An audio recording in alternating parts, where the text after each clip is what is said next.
Why were the bones of Thomas Paine dug up and then eventually lost? Hi Founder fans, Jason here. Today we're talking about the one and only Thomas Paine. More specifically, we're talking about him after he died. Now, just to recap, Thomas Paine was born in England and came to the United States just as the American Revolution was breaking out. He wrote Common Sense, which was an amazingly successful pamphlet and helped propel the delegates in the Continental Congress to declare independence. Furthermore, he wrote a series of papers called The Crisis, which helped inspire the troops fighting with the Continental Army to keep up their efforts. You would remember the most famous line, "These are the times that try men's souls."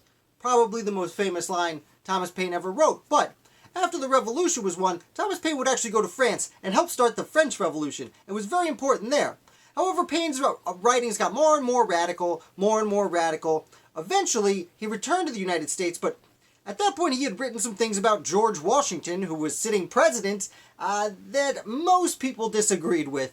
And by the time he died in 1809, Thomas Paine was not a popular person. In fact, he was buried in upstate New York, and only about 9 people attended his funeral.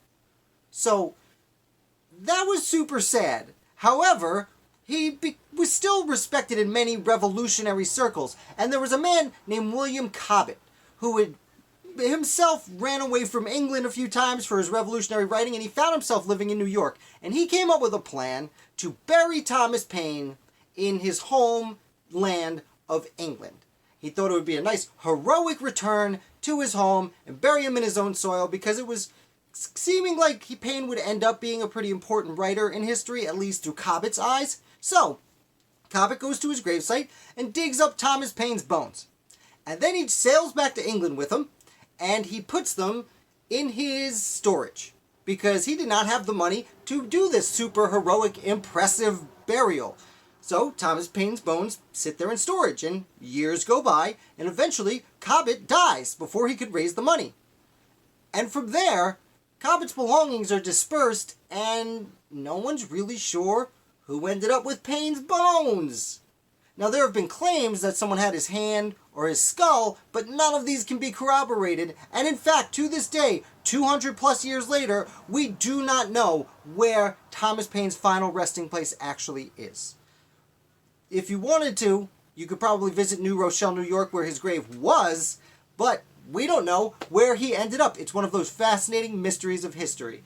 So we just wanted to bring that to you today. Something to think about. I'm going to put in the link 2 songs. There is a song I really like by an obscure band named Pinata Land that have a song about Thomas Paine's bones being moved, which you might enjoy. And there's another one that was brought to my attention by one of my patrons, Catherine, who recommended Thomas Paine's Bones is the song. The name of that song, the Pinata Land song, is An American Man. So check them out. They're a lot of fun. Link down below. Thank you, Catherine, for the recommendation. And I will be back with another Founder for you tomorrow.